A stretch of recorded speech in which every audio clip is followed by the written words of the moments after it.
नमस्कार साथियों, स्वागत है आपका अपने YouTube चैनल स्टडी विथ आनंद में। साथियों, जैसा कि हमने आपसे कहा था कि जब राष्ट्रीय स्वतंत्रता आंदोलन का तीनों भाग यानी कि तीनों चरण कंप्लीट हो जाएंगे, तब मैं हर चरण से प्रश्नोत्तर की एक श्रृंखला लेकर आऊँगा। तो उसी के क्रम में यह पहला श्रृंखला है वर्ष 1885 से लेकर 1905 तक का। साथियों, इसमें ऐसे प्रश्नों को रखा गया है जो किसी न किसी परीक्षा में पूछे गए हैं और जिनके आगामी परीक्षा में आने की पूरी संभावनाएं हैं। तो शुरू करते हैं आज के पहले प्रश्न से। पहला प्रश्न है, दिसंबर 1885 में भारतीय राष्ट्रीय कांग्रेस का सर्वप्रथम अधिवेशन कहां आयोजित किया गया था? Option A Ahmedabad, B Bambai, C Calcutta अथवा ऑप्शन डी दिल्ली। तो साथियों, वर्ष 1885 ईस्वी में भारतीय राष्ट्रीय कांग्रेस का प्रथम अधिवेशन बंबई में आयोजित किया गया था। तो इस तरह इसका ऑप्शन बी सही हो जाएगा, बंबई। अगला प्रश्न है, भारतीय राष्ट्रीय कांग्रेस के प्रथम अधिवेशन में कितने प्रतिनिधियों ने भाग लिया था? ऑप्शन ए 52 प्रतिनिधियों ने, ऑप्शन बी 62 प्रतिनिधियों ने, ऑप्शन सी 72 प्रतिनिधियों ने अथवा ऑप्शन डी 82 प्रतिनिधियों ने। तो साथियों, भारतीय राष्ट्रीय कांग्रेस के प्रथम अधिवेशन में कुल 72 प्रतिनिधियों ने भाग लिया था। चलते हैं आज के अगले प्रश्न की ओर। तीसरा प्रश्न है, भारतीय राष्ट्रीय कांग्रेस का नामकरण किसने किया था? Option A Dadabhai Naoroji ने, option B A O Hume ने, option C W C Banerjee ने अथवा option D K T Telang ने। तो साथियों, भारतीय राष्ट्रीय कांग्रेस का नामकरण दादा भाई नौरोजी ने किया था। तो इस तरह इसका ऑप्शन ए सही हो जाएगा, दादा भाई नौरोजी। अगला प्रश्न है, निम्नलिखित में से कौन भारतीय राष्ट्रीय कांग्रेस के संस्थापक सदस्यों में से एक नहीं थे? Option A Dadabhai Naoroji, option B Badruddin Tayyab, option C Firoz Shah Mehta अथवा ऑप्शन डी सुरेंद्र नाथ बनर्जी। तो साथियों, सुरेंद्र नाथ बनर्जी भारतीय राष्ट्रीय कांग्रेस के संस्थापक सदस्यों में से नहीं थे। अगला प्रश्न है, भारतीय राष्ट्रीय कांग्रेस की प्रथम भारतीय महिला अध्यक्षा कौन थी?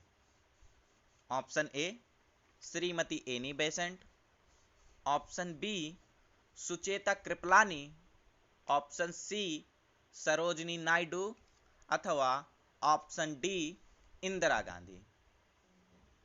साथियों, भारतीय राष्ट्रीय कांग्रेस की प्रथम भारतीय महिला अध्यक्षा सरोजनी नायडू थी। लेकिन अगर यही प्रश्न ऐसे पूछ लिया जाए कि भारतीय राष्ट्रीय कांग्रेस की प्रथम महिला अध्यक्षा कौन थी, तो प्रथम महिला अध्यक्षा श्रीमती एनी बेसेंट थी। लेकिन जब प्रथम भारतीय महिला अध्यक्षा पूछा जाएगा तो सही उत्तर हो जाएगा सरोजनी नायडू। हम चलते हैं अपने अगले प्रश्न की ओर। छठा प्रश्न है, निम्नलिखित में से कौन लगातार 6 वर्षों तक भारतीय राष्ट्रीय कांग्रेस के अध्यक्ष पद पर रहा? Option A Gopal Krishna Gokhale, option B Abdul Kalam Azad, option C Dadabhai Naoroji अथवा ऑप्शन डी जवाहरलाल नेहरू। तो साथियों,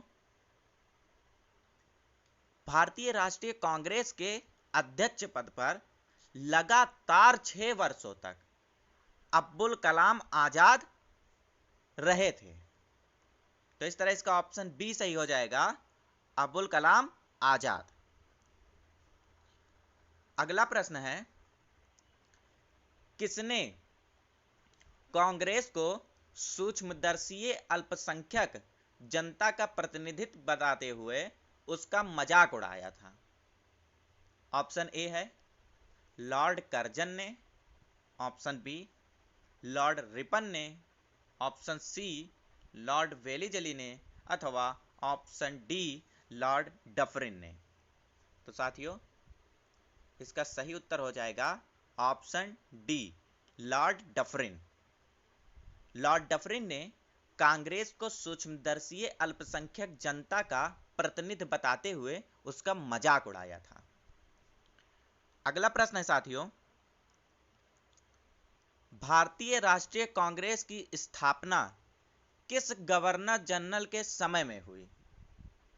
option A Lord Wellesley, B Lord Dufferin, C Lord Curzon, अथवा ऑप्शन डी लॉर्ड रिपन। तो साथियों, जिस समय भारतीय राष्ट्रीय कांग्रेस की स्थापना हुई उस समय भारत का गवर्नर जनरल लॉर्ड डफरिन था। अगला प्रश्न है, कथन है, कांग्रेस गिरने के लिए लड़खड़ा रही है और भारत में रहते हुए मेरी एक विशेष महत्वाकांक्षा है कि इसके शांतिपूर्ण अवसान में भी इसकी सहायता करूं। यह घोषणा किसने की थी? ऑप्शन ए लॉर्ड कर्जन ने, बी लॉर्ड डफरिन ने, सी लॉर्ड इरविन ने, अथवा ऑप्शन डी लॉर्ड लिटन ने। तो साथियों, इसका सही उत्तर हो जाएगा ऑप्शन ए लॉर्ड कर्जन ने। 10वां प्रश्न है, बंगाल विभाजन की घोषणा किस गवर्नर जनरल ने की थी? ऑप्शन ए डफरिन ने, बी कॉर्नवालिस ने, सी लॉर्ड कर्जन ने, अथवा ऑप्शन डी लॉर्ड रिपन ने। साथियों, वर्ष 1905 में लॉर्ड कर्जन ने बंगाल विभाजन की घोषणा की थी। तो इस तरीके से इसका ऑप्शन सी सही हो जाएगा, लॉर्ड कर्जन। आज के अगले प्रश्न की ओर चलते हैं। 11वां प्रश्न है, भारतीय राष्ट्रीय कांग्रेस का प्रथम मुस्लिम अध्यक्ष कौन था?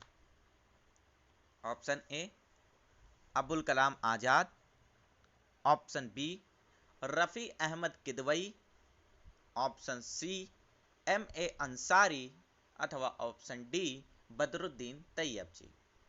तो साथियों, भारतीय राष्ट्रीय कांग्रेस का प्रथम मुस्लिम अध्यक्ष बदरुद्दीन तैयब जी थे। अगला प्रश्न है, भारतीय राष्ट्रीय कांग्रेस के वर्ष 1905 ईस्वी के बनारस अधिवेशन के अध्यक्ष कौन थे? Option A Surendranath Banerjee, option B Gopal Krishna Gokhale, option C Firoz Shah Mehta, अथवा ऑप्शन डी दिनसा वाचा। तो साथियों, वर्ष 1905 के बनारस अधिवेशन की अध्यक्षता गोपाल कृष्ण गोखले ने की थी। तो इस तरह इसका ऑप्शन बी सही हो जाएगा, गोपाल कृष्ण गोखले। अगला प्रश्न है, निम्नलिखित में से किसने वर्ष 1893-94 में न्यू लैंप्स फॉर ओल्ड नाम से लिखी गई लेख श्रृंखला में उदारवादी राजनीति की पहली व्यवस्थित आलोचना की थी? ऑप्शन ए अरविंद घोष ने, बी बीजी तिलक ने, सी सतीश चंद्र मुखर्जी ने, अथवा ऑप्शन डी लाला लाजपत राय ने। तो साथियों, अरविंद घोष ने वर्ष 1893-94 में न्यू लैम्प्स फॉर ओल्ड नाम से लिखी गई लेख श्रृंखला में उदारवादी राजनीति की पहली व्यवस्थित आलोचना की थी। इस तरह से इसका ऑप्शन ए सही हो जाएगा, अरविंद घोष। अगला प्रश्न है, गोपाल कृष्ण गोखले ने किस वर्ष में सर्वेंट्स ऑफ इंडिया सोसाइटी की स्थापना की थी? तो इस प्रश्न में साथियों इस तरीके से दो प्रश्न जुड़े हुए हैं। पहला तो ये कि सर्वेंट्स ऑफ इंडिया सोसाइटी की स्थापना किसने की थी? तो गोपाल कृष्ण गोखले ने की थी। दूसरा प्रश्न है कि गोपाल कृष्ण गोखले ने किस वर्ष में सर्वेंट्स ऑफ इंडिया सोसाइटी की स्थापना की थी? तो साथियों इसका ऑप्शन है ए 1902, बी 1903, सी 1904, अथवा ऑप्शन डी 1905। तो साथियों इसका सही उत्तर हो जाएगा ऑप्शन डी 1905, यानी कि गोपाल कृष्ण गोखले ने वर्ष 1905 में सर्वेंट्स ऑफ इंडिया सोसाइटी की स्थापना की थी। साथियों हम चलते हैं अपने अगले और आज के अंतिम प्रश्न की ओर। अगला प्रश्न है, बंगाल का विभाजन किस तिथि को हुआ था? अथवा बंगाल के विभाजन की घोषणा किस तिथि को हुई थी? ऑप्शन ए 15 अगस्त 1905 में, ऑप्शन बी 15 सितंबर 1905 में, ऑप्शन सी 16 अक्टूबर 1905 में, अथवा ऑप्शन डी 16 नवंबर 1905 में। तो साथियों लॉर्ड कर्जन द्वारा बंगाल विभाजन की घोषणा 16 अक्टूबर 1905 में हुई थी। तो इस तरीके से इसका ऑप्शन सी सही हो जाएगा, 16 अक्टूबर 1905। साथियों ये रहा वर्ष 1885 से लेकर 1905 तक के 15 महत्वपूर्ण प्रश्नोत्तर की पहली श्रृंखला। साथियों हम आगे और श्रृंखला लेकर आएंगे और प्रश्नोत्तर लेकर आएंगे, और इस तरीके से 1885 से लेकर 1947 तक के संपूर्ण घटनाक्रम से बनने वाले जो भी महत्वपूर्ण प्रश्नोत्तर हैं उनकी श्रृंखला लेकर आई जाएगी। तो साथियों मेरे चैनल पर बने रहिए, और जो लोग अभी तक चैनल को सब्सक्राइब ना किए हों वो चैनल को सब्सक्राइब कर लें, साथ ही बेल आइकन प्रेस कर लें, ताकि जो भी नया वीडियो मैं लेकर आऊं उसका नोटिफिकेशन आपको आसानी से प्राप्त हो सके। तो उम्मीद करता हूं साथियों कि आज आपको यह वीडियो पसंद आया होगा। तो इसी के साथ मैं विदा लेता हूं। जय हिंद, जय भारत।